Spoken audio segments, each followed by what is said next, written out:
qualquer pessoa que arrisque pensar minimamente sabe que toda forma de democracia direta corre o risco de dar vitória aos idiotas. Mas aqui é um desejo humano. Achar os seus iguais. Ninguém quer ficar lidando com alguém que é diferente Claro que não, de si, enche que o pensa... saco. Enche o saco. Enche o saco. Não é? Não tem coisa mais chata do que alguém que vai fazer crítica construtiva. Vai a merda. Eu sou de esquerda, eu voto em X, eu não vou em churrascaria e eu sou contra Israel. Eu sou de direita, eu voto em X, eu vou em churrascaria, sou a favor de É uma Israel. cartilha, né? Você tem todo um manual que você tem que seguir. Nós fazemos uso da ironia e do cinismo, tá?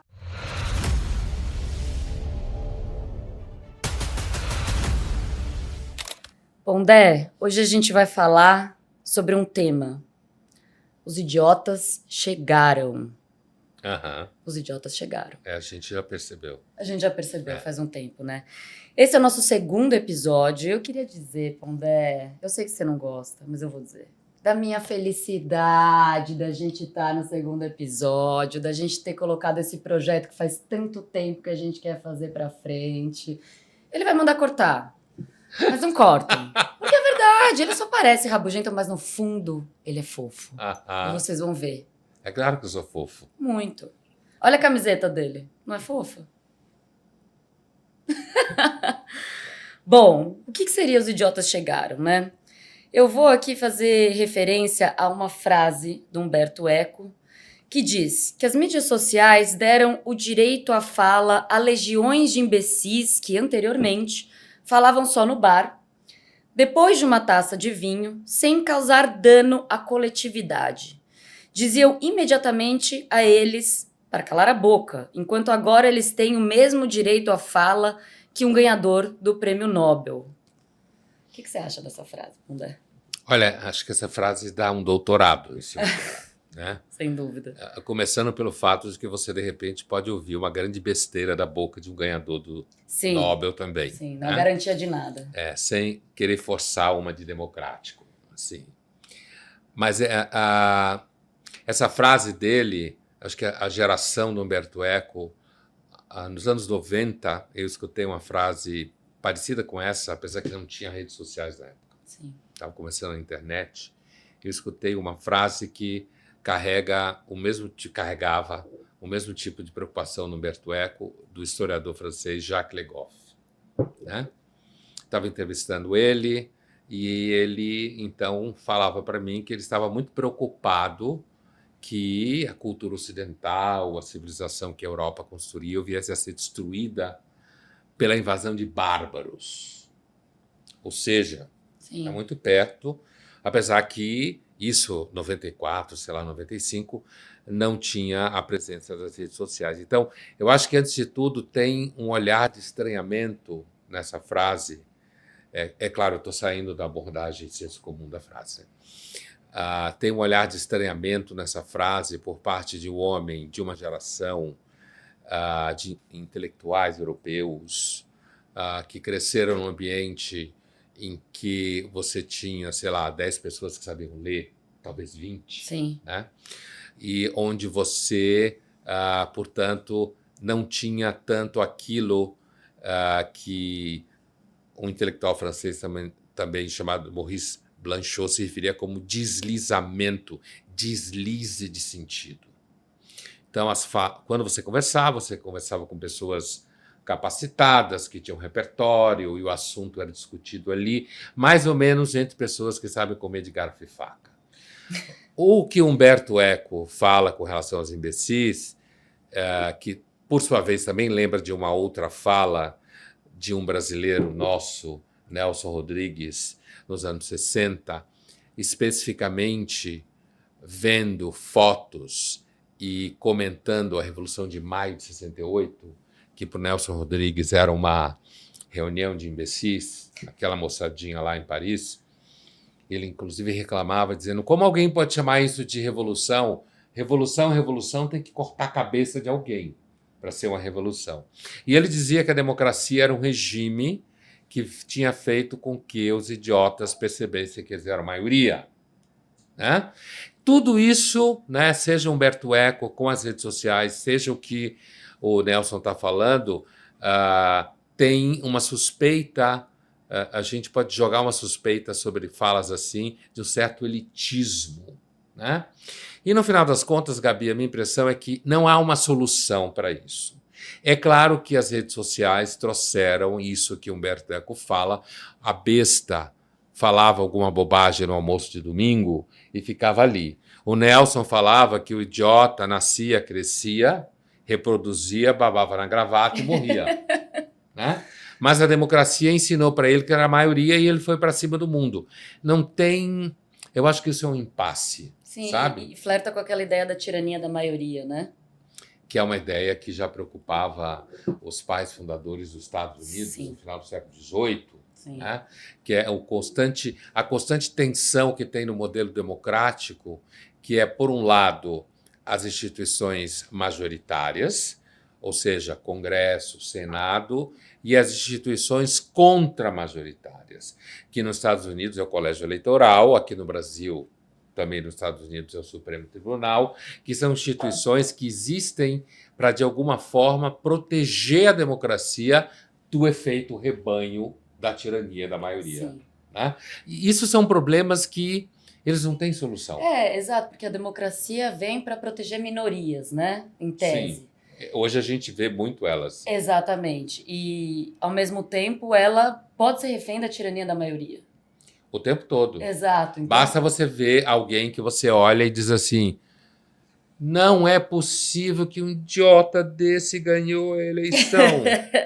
Exatamente ou está isso. crescendo nas pesquisas. Ou está crescendo nas pesquisas. É claro que a boa ciência política empírica atual, ela já mostrou, a minha referência aqui é um dossiê 2016 de dois cientistas políticos americanos, Bartels e Ashane, chama-se Democracy for Realists, né?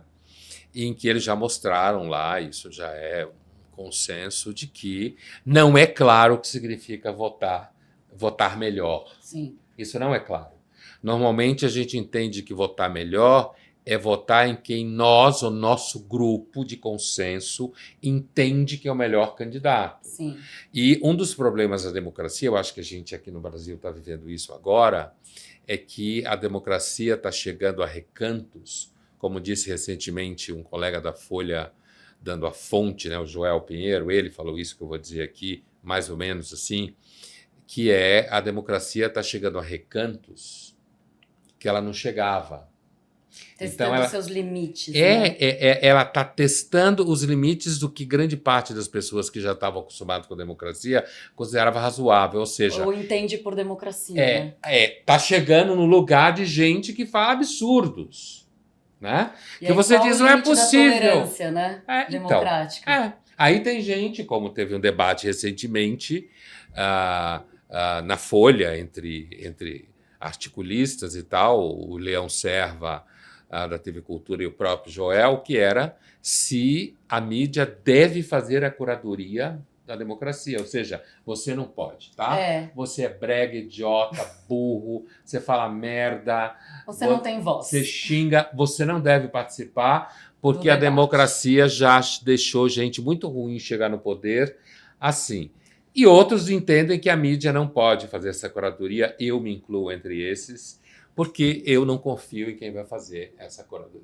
Essa fala do Humberto Eco nos leva a uma questão que é essencial das redes sociais e dessa suposta democratização da voz, da palavra, né?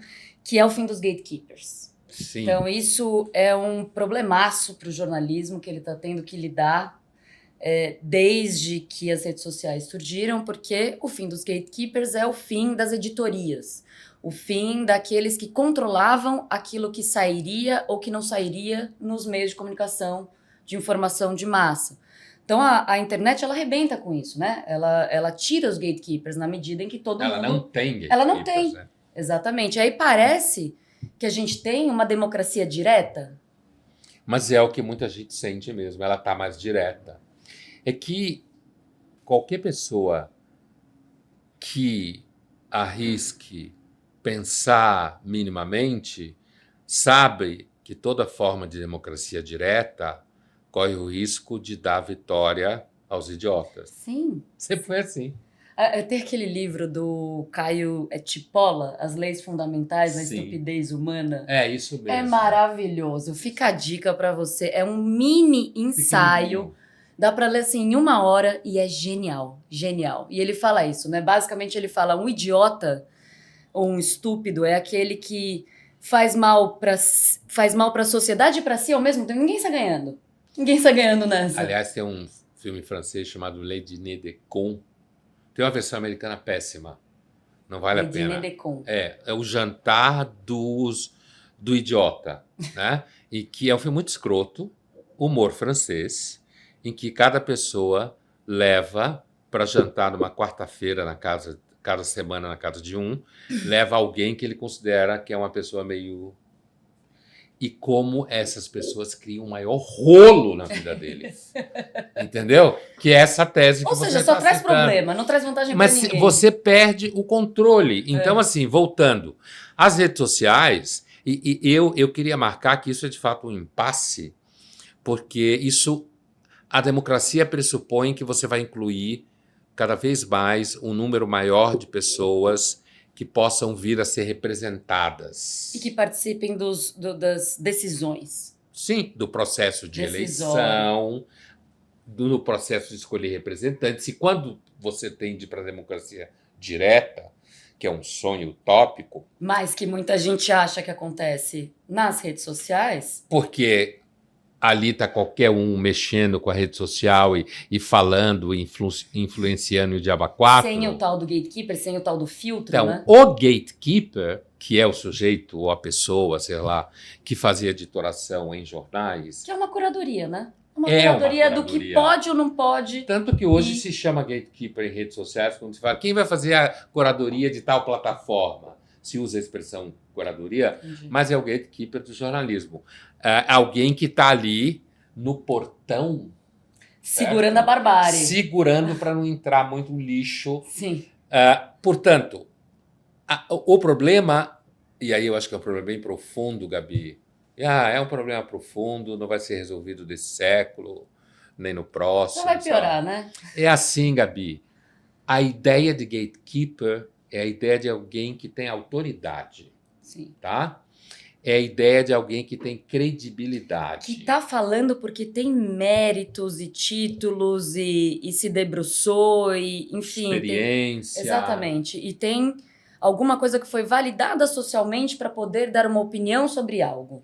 Portanto, hoje em dia, não existe praticamente nenhum método consistente de validação de coisa nenhuma, certo? Sim. Então, o gatekeeper... Não vale tudo, né? Mas é assim que tá. É assim que tá. É assim que tá. Mas essa é a lógica das redes, né? Todo mundo fala, o algoritmo trabalha via engajamento, então quanto mais bárbaro, bárbaro no sentido de barbárie, né? Não no sentido de bom. Quanto mais inflamado o discurso, quanto mais anticivilizatório ele é, quanto mais ele choca as pessoas, mais ele aparece. Essa é a lógica do algoritmo das redes que traz essa vitória de pirro, vamos dizer assim. Ao mesmo tempo que você alcança visibilidade e a pessoa se vale disso para falar as maiores barbaridades. O algoritmo vai ranquear ela como alguém importante, porque todo mundo fala, olha o que ele falou e comenta, olha o que ele falou e comenta. Pronto. Eu acho que tudo isso acaba fazendo com que a gente tenha a impressão que Santo Agostinho tinha completamente razão sobre a natureza humana. Eu sei que tem gente que não gosta da expressão, mas eu sinto muito, não estou nem aí que para não gosta da expressão, porque a gente não precisa, na realidade, trabalhar com a noção de natureza humana no sentido pesado. Sim. A gente pode entender como a natureza se ela fosse humana fixa eternamente. ou como né? se ela fosse uma substância, ou como tivesse a ver com pecado. Como a gente nascesse. Não que eu não leve a sério o conceito de pecado, um dos que eu mais levo a sério. Ou de natureza humana. Ainda mais o de natureza humana. Mas quando eu estou falando de natureza humana, eu me refiro a um certo tipo de comportamento que se repete dada certas condições de possibilidade. Sim. Uma vez dadas certas condições de possibilidade que se repetem, esse comportamento se repete. É isso que eu chamo de natureza humana. E, portanto, como voltando à questão inicial tua do gatekeeper, o gatekeeper hoje é uma pessoa que rapidamente eu posso tirar a sua legitimidade dizendo: ah, não, esse cara que trabalha em tal jornal, Elitista. esse jornal é de esquerda. É. Então, o que ele está fazendo é porque ele ou o dono do jornal, normalmente você mede o quão uma pessoa é besta quando ela acha que é o dono do jornal que manda em tudo que se faz. Quando, na realidade, quando você tem algum viés dentro de um jornal, de uma redação, normalmente quem introduz esse viés... O redator. É o redator, é a hierarquia média. Sim, não é alta. Que está ali dentro da redação. Né? Na operação. Que está dentro da operação. É. Então, ou quando você diz assim, não, fulano de tal foi trabalhar em tal jornal ou tal revista. Ah, só podia, esse cara é bolsonarista, é de direita. Então, a ideia de gatekeeper, ela está desqualificada, aliás, como a ideia, qualquer ideia que fale de autoridade. Pai, mãe, professor, a gente vem sistematicamente esculhambando tudo. Sim. Por isso que eu Todas olho... essas figuras. Tudo. Por isso que eu olho com um gosto cético e cínico e irônico quando eu vejo gente falar: não, vamos regular a mídia. Sim. Aí chama um juiz para regular, como se fosse de confiança. Vamos regular a mídia. Né? É porque, na realidade, assim, como foi destruído todo o tecido de construção, de consensos, de noção de credibilidade, foi tudo destruído. Então, quando você destrói toda a noção de credibilidade, que tem a ver com um certo depósito, sedimentação de reconhecimento, de valor, quando isso tudo é destruído, o que sobra é a espada. E a espada é o juiz. Só para explicar duas coisas que a gente está falando aqui melhor. Essa questão de gatekeeper, de fato, as redes sociais tiram, porque cada um que tem a sua própria rede social não precisa passar por um filtro para falar o que quer falar. Então, no jornalismo antigamente... Escreve tudo no Facebook. Sei lá, se vocês quiserem, assistam Cidadão Kane, tem filmes clássicos sobre isso. O jornalismo, até o surgimento das redes sociais, ele tinha essas editorias. Gatekeepers são filtros, né? São portões por onde você filtrava a informação e aquilo que entrava ou não entrava... E uma são notícia pessoas que fazem do jornal e uma informação. E são pessoas. Então, essas pessoas tinham uma autoridade. A ideia de uma democracia direta vem do fato de que a rede social permite que você fale diretamente com o seu político de estimação, por exemplo, né? Então, não tem mais uma mediação da informação. Esse é um primeiro ponto a ser esclarecido. O segundo, que a gente falava também, as redes sociais, elas têm algoritmos, né? Que são...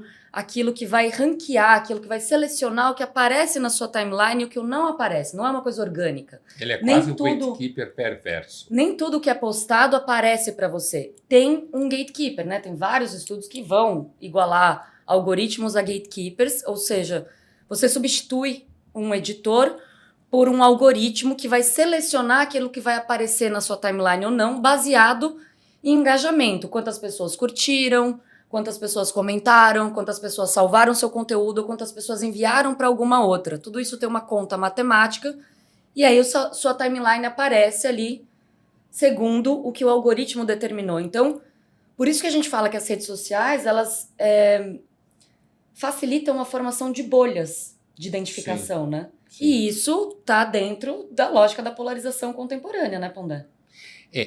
A gente tem vocação natural a bolhas. Independente de redes sociais ou de política. A gente gosta, normalmente é muito mais fácil conviver com pessoas que pensam um pouco mais igual a você. O diferente nunca foi fácil, né? Nunca foi. E nem vai ser. Não adianta Deleuze, Derrida, todo esse povo. Não. Isso funciona só na sala de aula. Eles mesmos não conseguem praticar isso. A moçadinha que fala de lá de Ferrons... É super intolerante. Eles mesmos são intolerantes com o que é diferente. Mas, assim, o que eu quero dizer é o seguinte, as redes sociais, elas deram um poder de canhão para essa vocação humana, né? de você ficar circulando dentro do grupo que você quer. E o que aconteceu do ponto de vista político, e eu tenho... Desculpa te parar, mas aqui é um desejo humano. Achar os seus iguais. Ninguém quer ficar lidando com alguém que é diferente Claro que não, de si, enche o que pensa... saco. Enche o Enche o saco. saco. Não é? Não tem coisa mais chata do que alguém que vai fazer crítica construtiva. Vai a merda. Crítica construtiva. Exato. A gente gosta de quem pensa igual a gente, de quem se identifica com as mesmas coisas, mesmas refs, né? Mas, desculpa te cortar, volta ao que você estava falando. Não. O que eu ia dizer é o seguinte, a gente tende sempre a querer viver dentro do nosso grupo, Exato. da bolha e tal. Exato. As redes sociais, elas potencializam isso no nível algorítmico e tudo mais. Mas, assim, no final das contas, a necessidade, quando eu falo necessidade aqui, eu não estou falando de necessário que a gente precisa, a necessidade filosófica. Sim. Aconteceu de forma Sim. necessária uma evolução, entre aspas, é que se constituiu na política duas grandes bolhas, que é a bolha da esquerda e a bolha da direita. E é muito interessante que essa bolha hoje, assim, por exemplo, sei lá, eu sou de esquerda, então, como eu disse recentemente numa entrevista, eu sou de esquerda, eu voto em X, eu não vou em churrascaria e eu sou contra Israel. Eu sou de direita, eu voto em X, eu vou em churrascaria, sou a favor de Israel. É uma cartilha, né? Você tem todo um manual que você tem que seguir. E aí você frequenta determinados lugares da cidade, você se veste de um determinado jeito, você frequenta restaurantes X e você viaja para praias Y, né? Opa! E lugares do mundo, inclusive, né? Tem toda uma cartilha disso. Só que assim, eu, Gabi, cada vez mais, eu, de certa forma, não estranho isso. Eu estranho, não é que eu não estranho, mas eu não estranho isso, digamos assim, no nível ontológico. Humano demasiado humano. A política...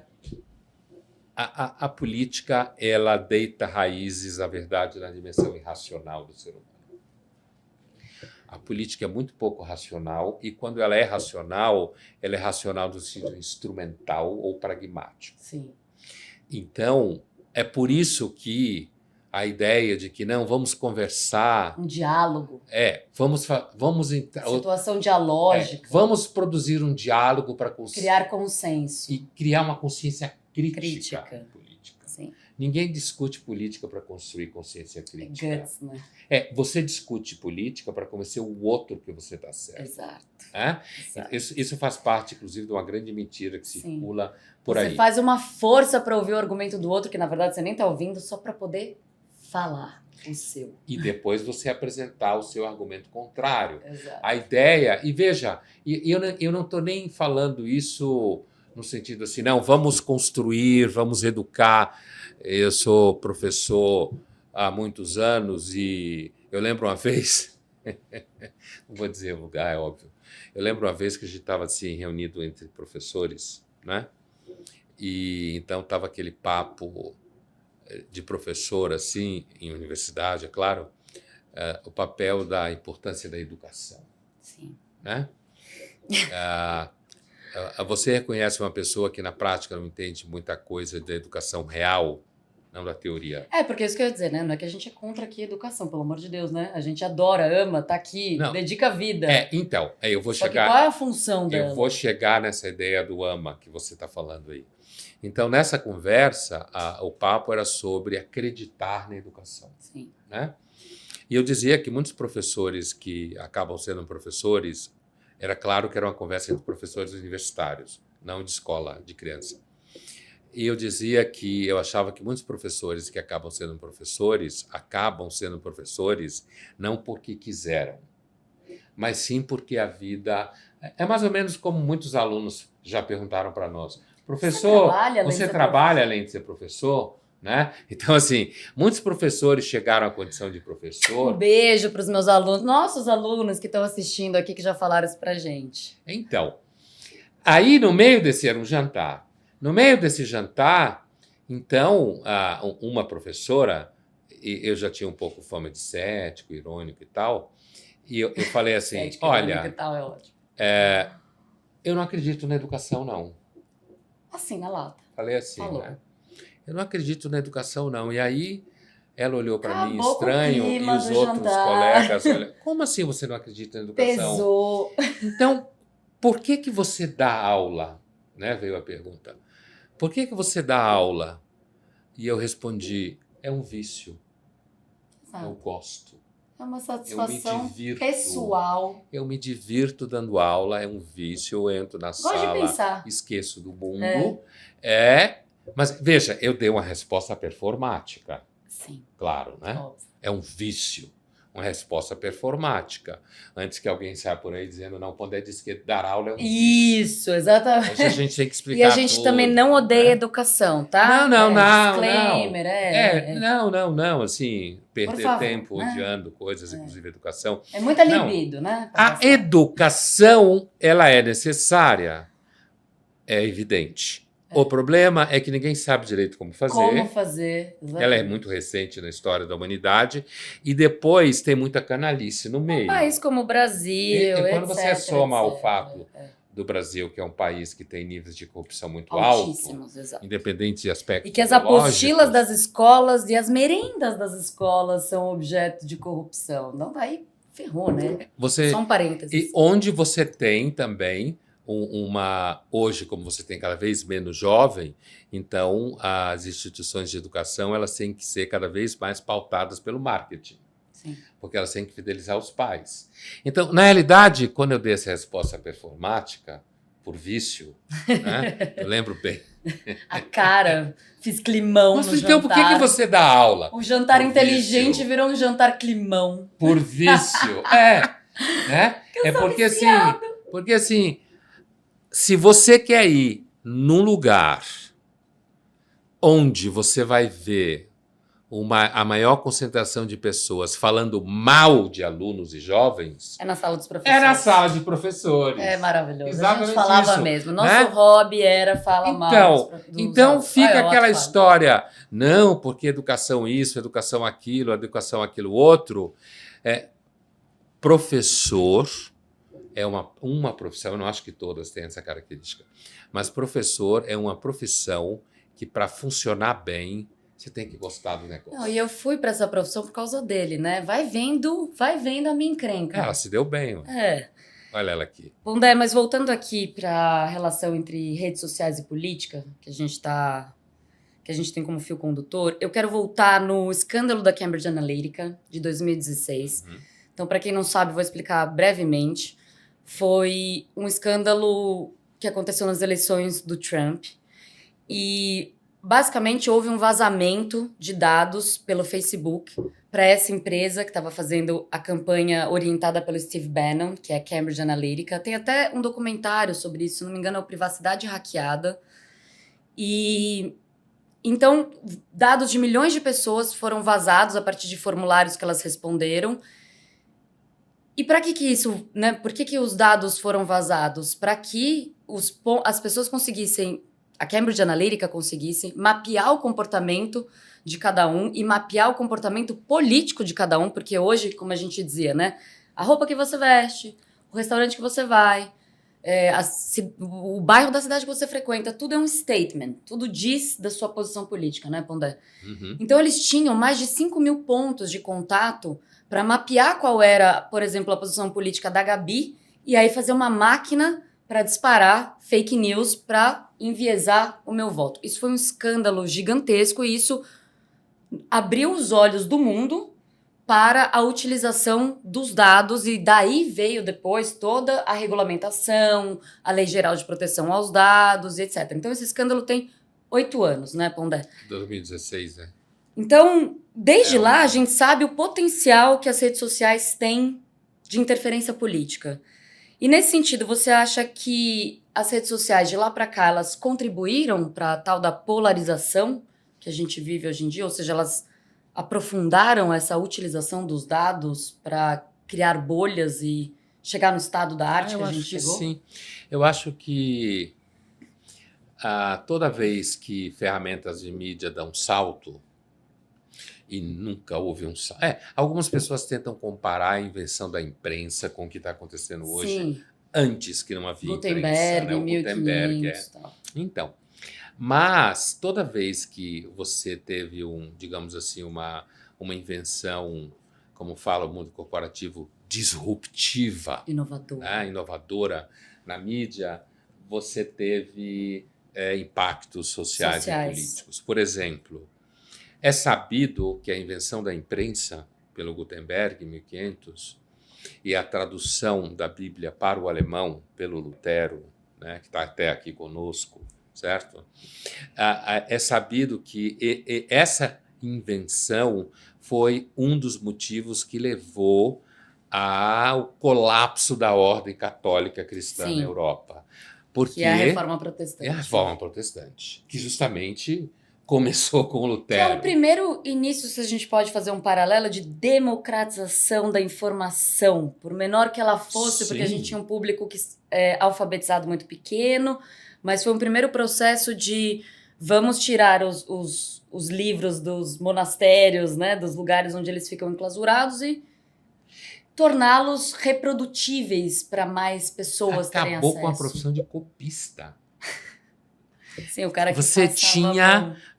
tinha um número gigantesco de copistas, inclusive lá por volta do século XIII, quando as cidades cresceram, porque antes eram os monastérios que faziam as cópias, né? Você começou a ter empresas, entre aspas, em Paris, por exemplo, em que você empregava pessoas copiando livros, certo? Gutenberg destruiu essas profissões, entre aspas. E, aliás, tem digamos assim, um exemplo muito interessante, porque, assim, uma das hipóteses que justifica uma mulher chamada Marguerite Porret, que foi queimada em 1310 em Paris, Como herege. que escreveu um livro, foi queimada como herege, né? Não como bruxa, como Sim. tem mania de falar, não, como herege cristã. A hipótese mais forte de como uma mulher dessa, que sabia ler e escrever, e conhecia tanta coisa, e não ser um nobre, é que ela provavelmente trabalhava como copista. Sim. Né? E ela era um perigo. E ela... A informação ia começar... Então, esse é o exemplo.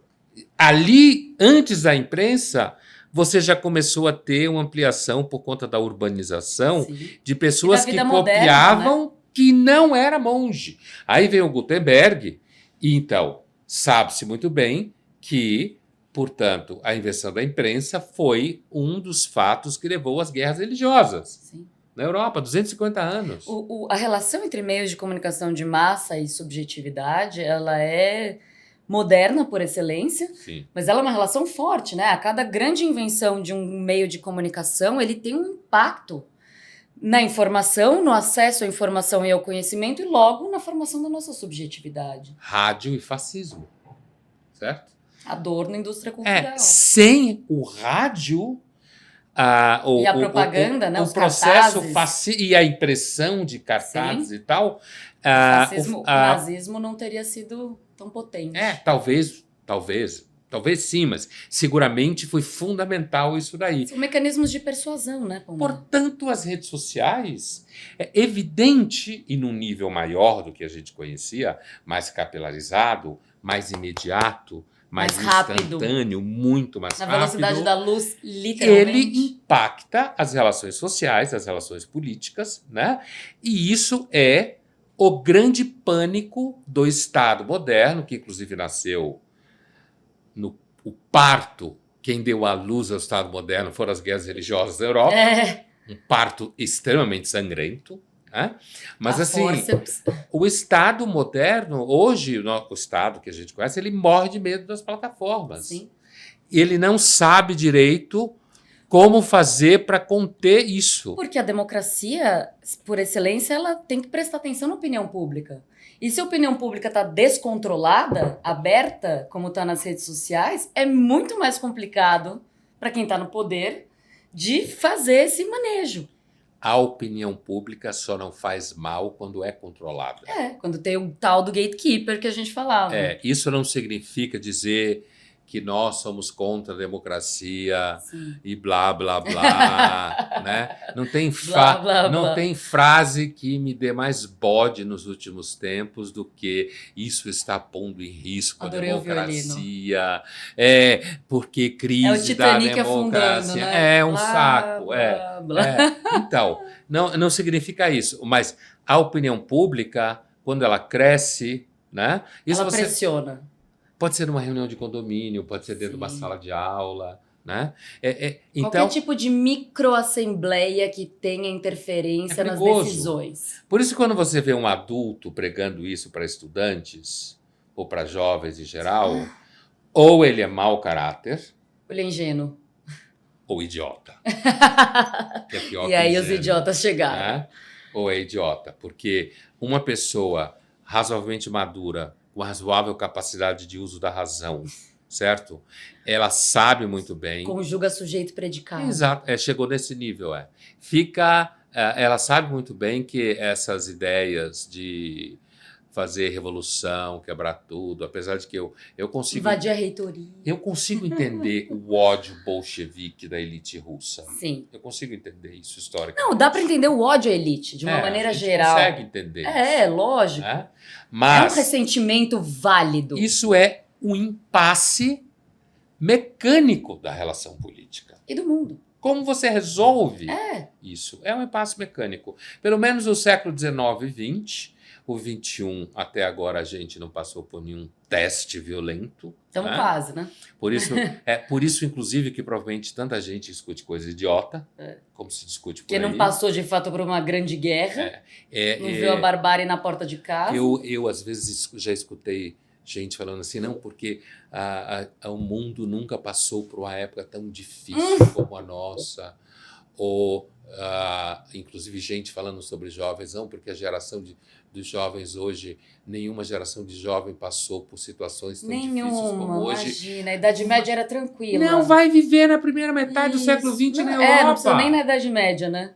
Vai viver. Eu, como mulher, eu já não queria ter que parir sem anestesia. Então, só por isso, eu já cai por terra o papo de, nossa, nunca teve pior. Não, tem anestesia, gente. Então, é claro que nós temos nossos problemas. É lógico, mas a ciência não dá pra... Assim, não que eu seja, né, o progresso, que eu acredite no progresso, mas... A ciência, algumas coisas que ela trouxe para nós, talvez, quem sabe, sejam boas. O progresso é um fato histórico na área técnica e científica até agora, é um fato. É um fato. Aconteceu.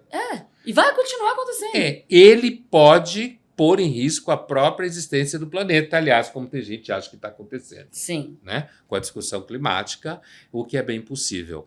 Agora, o que não se pode afirmar, e eu escuto isso, vou falar uma frase que eu escuto, já escutei várias vezes esse tipo de frase, recentemente eu ouvi de novo, e aí quando eu escuto essa frase... Como você fica? Eu uso recursos desde a educação que minha mãe me deu, até fingir demência. Até a experiência de adulto e tal, e no final das contas civilizado, vou conter as pulsões. Eu vou dizer o que é. É quando alguém fala que a geração dos bebês que estão nascendo agora, né, ou a geração dos bebês que já nasceram, ou são bebês ainda, é uma geração muito especial, que traz uma luz muito especial para o mundo, que é completamente diferente. E eu, recentemente, cheguei ao... são os iluminados. Eu cheguei a ouvir contra digamos assim, a exposição estatística da condição de saúde mental das novas gerações. Isso tudo estava, essa conversa toda estava ligada ao livro que andou fazendo muito sucesso, chamado Geração Ansiosa, do Jonathan Haidt. Que a gente falou até. Então, exposto ao fato de que há uma grande preocupação com relação à saúde mental dos jovens hoje, em vários lugares do mundo, inclusive no Brasil, a pessoa ou as pessoas respondem assim, mas é exatamente porque os jovens já nasceram mais evoluídos, com uma missão de transformação da sociedade, e como eles não estão conseguindo fazer isso, eles adoecem.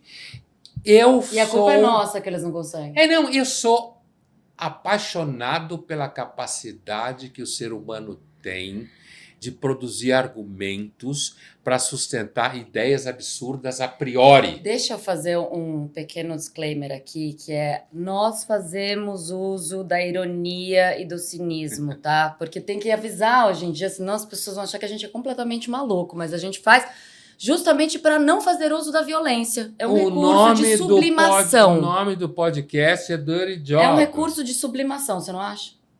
É. Mas Freud quando nos ensinou a sublimação. Freud nos ensinou. Vamos voltar. Escândalo da Cambridge Analytica, redes sociais, política, fim dos gatekeepers, algoritmos, esse nosso caldo que a gente está imerso, principalmente agora, na corrida eleitoral.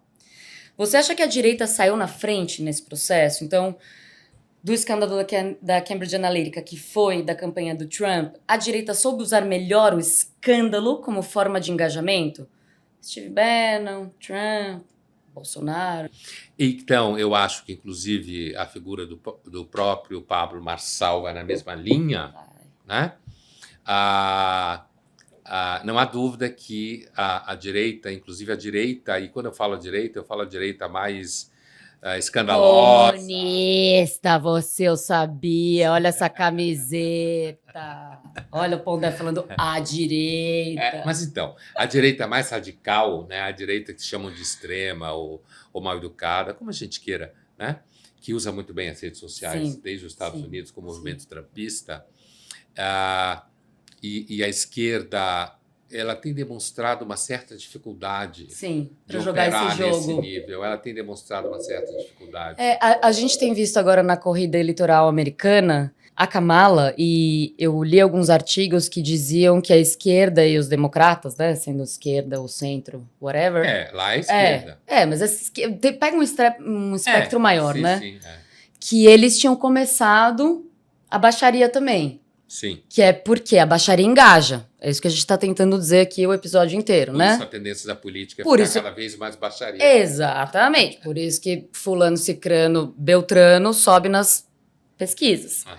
Então, que a esquerda tinha começado a, finalmente, usar o recurso da baixaria para gerar engajamento e que, então, os democratas tinham começado a falar do Trump, sei lá, pegar aspectos do cabelo, pessoais, Sim, que a gente...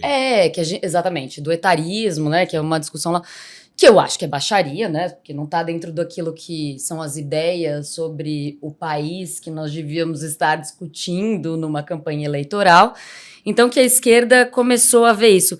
Você pode comentar um pouco sobre isso, que a esquerda começou a usar desse artifício também? A gente vê isso, por exemplo, no processo ao longo das eleições para prefeito de São Paulo, como o candidato da esquerda, a Tabata também, mas o Boulos, ele acabou também tendo que entrar no jogo de ofensas e digamos, xingamento. Sim, baixaria. Ou agressão. Baixaria. Isso aí, entra na baixaria para gerar engajamento. Entrar na baixaria de alguma forma. Eu acho que tem um elemento interessante, assim, por uma série de razões, que vai pelo menos até o final do 18 e ao longo do 19, 20 e 21, a esquerda... Séculos, tá, gente?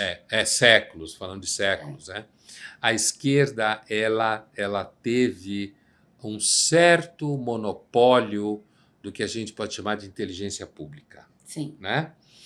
Fosse naquilo que movimentos sociais ao longo do século XIX, claramente a esquerda, fosse nas próprias universidades que foram se constituindo, inclusive aqui no Brasil, por conta da ditadura e tal. O que aconteceu é que, na sua maioria, inclusive depois em redações de jornal, formação de jornalistas, a esquerda acabou constituindo um razoável monopólio disso, certo? E isso fez com que muita gente, e que eu acho que é uma camada profunda da população, eu acho que a camada mais profunda da população, ela tende a ser conservadora. no sentido A mais... sobrevivência, né? no sentido de conservar o dia a dia que ela Sim, tem. exato. E, Eu portanto, quero poder comer, eu quero pagar as contas, eu quero ter um lugar para morar. Se eu tiver filha, não quero que ela seja violentada na Sim. rua, não quero que meu filho seja assaltado e roubem o tênis dele. E é isso um dos fenômenos que os cientistas políticos, sobretudo de esquerda, não entendem, né? Por que a periferia é conservadora? Então, a esquerda apresenta os mesmos vícios de toda elite, porque ela é elite intelectual nesse Sim. caso. Não E cultural, né? E cultural. Ela apresenta os mesmos vícios de toda elite. Esquece o que é o mundo real. Sim. Não consegue entender o que é o mundo real. Que o cara quer comida na mesa, conta paga, conta de luz, acesso a mínimo, né, dos bens, assim, dos serviços públicos para sobrevivência diária. E é um dos fatos que o movimento evangélico no Brasil trouxe, e inclusive o candidato Marçal está muito ligado a isso, que é aquela ideia que o primeiro que eu ouvi falar disso foi o sociólogo Gessé de Souza, que é a ideia do liberalismo popular.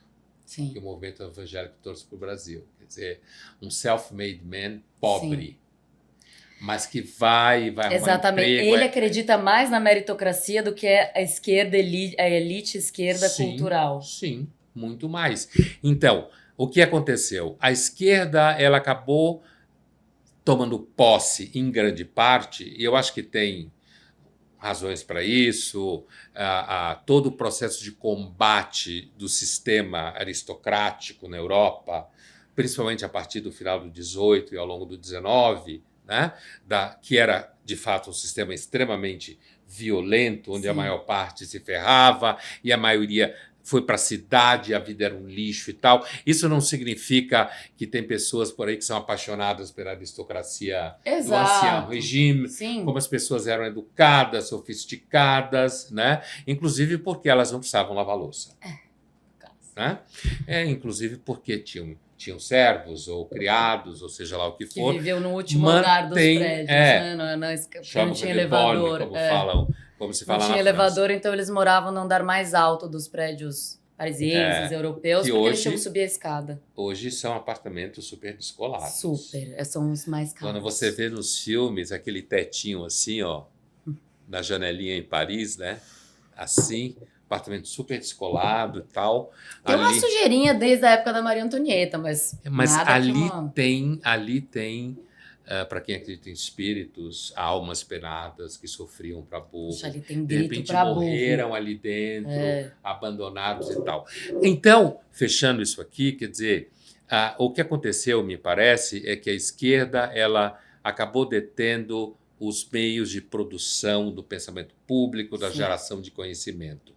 E as redes sociais, então, elas se transformaram na grande ferramenta de representação, de opinião, do grosso da população que sempre esteve fora dessa festa.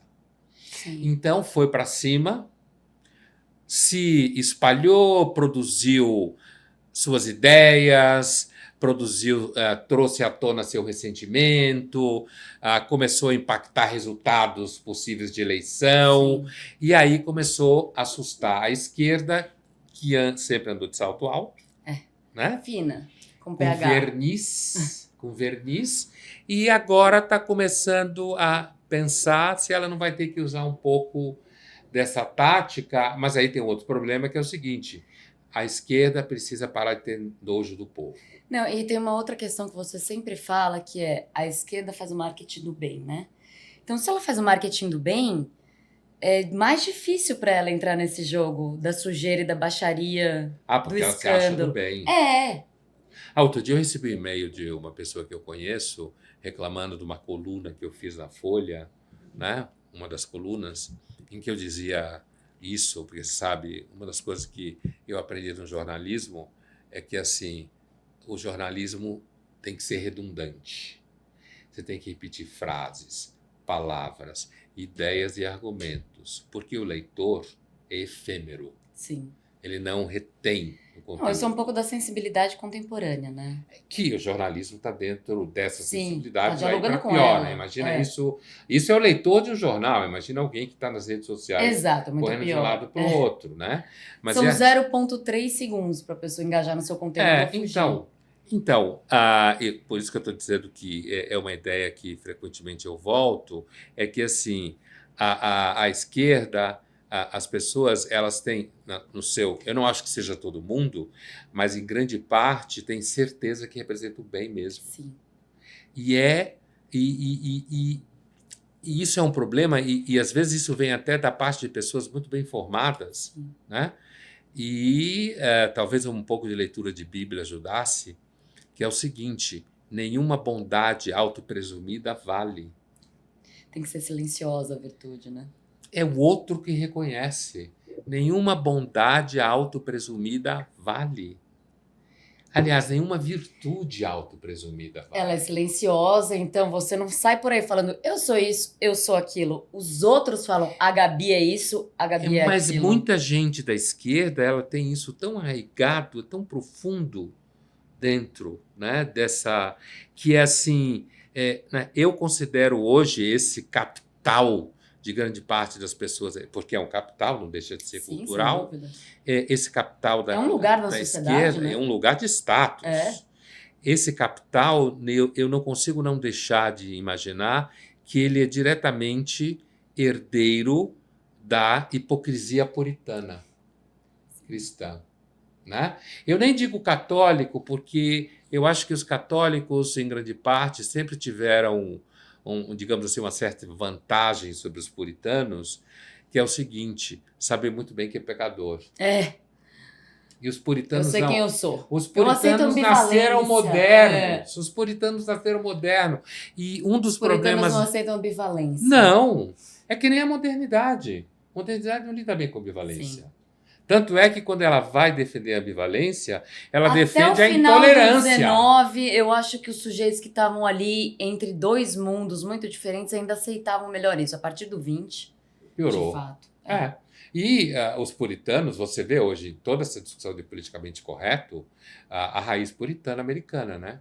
Os Sim. puritanos, aquela intolerância radical, aquela dureza, aquela exposição, né? Me lembra muito o livro A Letra Escarlate. O filme não é muito bom, que é com a Demi Sim. Moore, do Nathaniel Hawthorne, em que a letra escarlate era uma prática que existia entre os puritanos, de quando uma mulher casada era pega em adultério, você costurava um A escarlate na roupa dela, Para ela ficar né, marcada para de sempre. adúltera, e ela era obrigada a usar esse A dentro da comunidade, era para que todo mundo soubesse que ela era adulta. É, tipo o nazismo, né?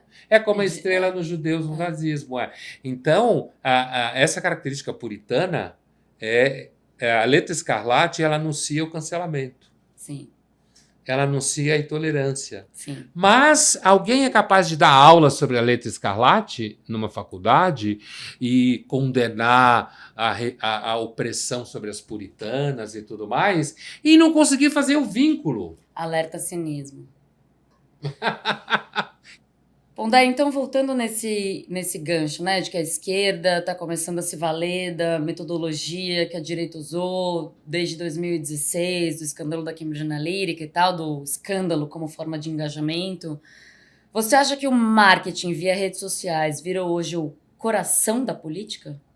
Ele já vinha acontecendo isso, a gente já nos anos 80 falava do marqueteiro não sei de quem, do marqueteiro não sei de quem, né? Tinha até nomes famosos. Foram presos e tal. Teve alguns que foram, né? Mas assim, mas já está solto. Já está solto, sem dúvida. Mas assim, é claro que hoje a coisa piorou muito nesse sentido. Sim. E aí, digamos assim, entre aspas, né? Porque lá a gente ainda tinha o gatekeeper. De alguma forma tinha, Sim. Claro. Hoje não tem nenhum. Nada, quer dizer, o próprio marketing não tem gatekeeper. Sim. Porque antes você ainda tinha um profissional. E eu, inclusive, lamento muito, porque eu lembro que eu tinha conversas há 15 anos atrás com marqueteiros super inteligentes, E eu sinto que muitos dos marqueteiros hoje perderam muito A da gente inteligência. falou isso no episódio passado. Porque eles acreditam nas bobagens que eles falam, que eles O produzem. tal do marketing do bem. É isso aí.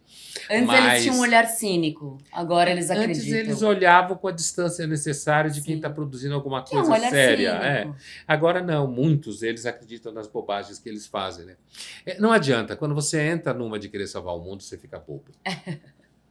Não tem jeito. Mas assim, então acho que sim, acho que a tendência, cada vez mais o marketing digital, Sim. especificamente, que já é um salto, Sim. já é um outro círculo do inferno, né? na prática Sim, do na marketing, danação. já é um outro círculo do inferno. Eu acredito piamente que sim, cada vez mais o marketing vai dominar. E interessante é porque em algum momento alguém pode tentar colocar a profissão de marqueteiro digital político como profissão ilegal. Né? Alguém pode querer fazer isso. Sim. Sei lá, algum juiz, algum grupo de juízes pode querer Proíbe. colocar como uma profissão ilegal. E talvez nesse sentido até ajude, porque aí o marqueteiro vai recuperar um certo glamour. Cancelado, ele, né? Ele recebe. Alcança outro status. Ele pode receber um outro glamour. O cancelado sempre recebe uma espécie de glamour no final das contas, né? Se ele pode receber um certo glamour, se ele não, sei lá, se ele não inventar uma depressão para engajar de novo, né? Porque hoje você pode até inventar. É claro que tem pessoas que sofrem de depressão e blá, blá, blá, é óbvio. Sim, né? a gente vai ter que Óbvio, dizer o óbvio, disclaimer. Óbvio. Mas assim, é claro que tem gente hoje, tem até Tem a profissional depressão fake. Que engaja. Burnout. Porque... Brincadeira, tem burnout. Então, a gente tem que deixar claro, senão nós vamos perder metade das nossas nós vamos ser processados, por favor. Não. Sabe não, porque assim, é claro que existem pessoas que sofrem. A gente só é cínico. É claro que existem pessoas que sofrem no mundo. Não, de verdade, óbvio. É claro que existe. Exato. Quem está tentando dizer que não existe isso são os outros, não nós. Exato.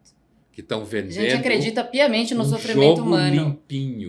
Exatamente. O jogo limpinho. A gente acredita na ambivalência, dizer na que se você só sofre por culpa sua. Sim. Porque você não se reinventou. É quando a gente sabe que a gente sofre por causas sociais muito maiores do que nós mesmos. A gente começa a sofrer já por conta de questões ontológicas, né? Sim. Nós somos submetidos à contingência, a gente não é suficiente. Então esse é um tema muito vasto. Contingência é tipo, um dia tá tudo bem, outro dia não. Vem o acaso e faz uma revolução na sua vida e você simplesmente... Bagunça, tira as coisas do lugar. Philip Roth, quem quiser ler qualquer livro dele, a explicação da contingência. Faz bem, não. Do nada, algo acontece e sua vida, que é o que todos nós estamos sujeitos. A gente passa por isso o tempo inteiro. Todo dia. Então, isso é uma coisa que é bom ficar claro.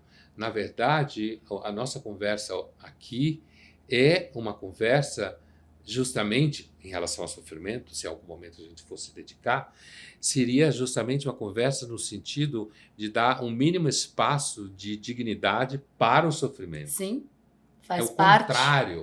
E ele é intrínseco. Um dia eu estava no evento e o cara falou assim, Pondé, vem cá, fala disso aqui, você que gosta do sofrimento. Eu gosto não, eu só aceito. Não, eu só sei da você não precisa nem gostar, nem procurá-lo, porque ele vai te achar. Ele vai te achar. Ele vai te achou. Então assim, mas de qualquer jeito, quer dizer, toda essa, digamos assim, essa desconstrução que a gente está fazendo aqui, não no sentido da filosofia do final do 20, toda essa desconstrução é para ver se a gente consegue, em algum momento, inclusive em relação à política, inclusive em relação ao marketing político, dizer alguma coisa que vale a pena. Sim. Porque a gente quer que as pessoas acompanhem o nosso podcast e sigam o nosso podcast, mas a gente não vai fazer nada para agradar vocês. Como eu disse ali no nosso primeiro vídeo, né? O nosso compromisso aqui é fazer o trabalho sujo de falar a verdade do que a gente pensa. É isso aí. A gente não vai mentir. É um hábito. E é um asset. Vício. É um vício e é um asset, vou dizer. É verdade. Pondé, eu quero uma ponderação final. Os Tá de idiotas... sacanagem comigo com essa história de Pouquinho, ponderação, né? pouquinho. Os idiotas chegaram para ficar?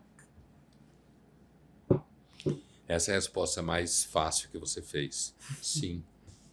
Uhum. Veja, a gente começou falando disso, do Humberto Eco, né? Sim. E, na realidade, esses idiotas que falavam Nelson, os bárbaros que falou o Legoff numa conversa, os imbecis que falou o Humberto Eco, eles são uma A categoria estupidez sociológica. humana, É como uma diz categoria o Cipolla. sociológica, Sim. né? É um tipo social. É um tipo social isso aí. Bem lembrado, é um tipo social. Né? Weber talvez pudesse Sim. construir um tipo social desse. É um tipo social. Não é alguém que você está apontando o dedo dizendo que você é um idiota. Eu lembro de uma conversa um dia com um frentista, no posto de gasolina perto da minha casa, que ele virou para mim e falou assim: o senhor não é um daqueles moços lá da televisão, Que pensa. do Jornal da Cultura? Ele falou assim: um daqueles moços do jornal da TV Cultura? Eu falei: sou. Eu queria dizer para o senhor dizer para os seus colegas também lá, que é o seguinte, ó, ladrão não é ladrão porque é pobre não, tá? Minha família só tem pobre e nunca teve um ladrão. Ladrão uma é disposição ladrão. de caráter. Ele falou assim: ladrão é ladrão porque não presta. Certo? Então, essa é a voz de uma pessoa, no caso o frentista, que não tem nada de idiota. Certo? Não tem nada de idiota. Ele, inclusive, consegue ir mais longe do que grande parte das Dos pessoas idiotas. que circulam no ambiente dito letrado, né? Que nem percebem que quando colocam no mesmo pacote a pobreza e a bandidagem, é claro que quando você sofre porque você não tem condições materiais, isso pode jogar você na bandidagem. Isso é óbvio. Mas quando você trata isso como um fato evidente, você nem percebe que, no fundo, você está ofendendo quem é pobre. Exato. Que muitas vezes o único bem que essa pessoa É a sua tem dignidade. é não ser ladrão, Sua ser honesto dignidade e trabalhar pessoal. todo dia. Sua dignidade pessoal é o único ativo Asset. que ela tem, o asset que você falou que ela tem. Mas essa categoria, esse tipo social veio para ficar. E a gente tem que lidar com isso. É o que a gente tem para hoje, como se fala em PF. Os PF idiotas. aqui é prato feito, tá? Na Polícia Federal. É. Os idiotas, então, chegaram para ficar.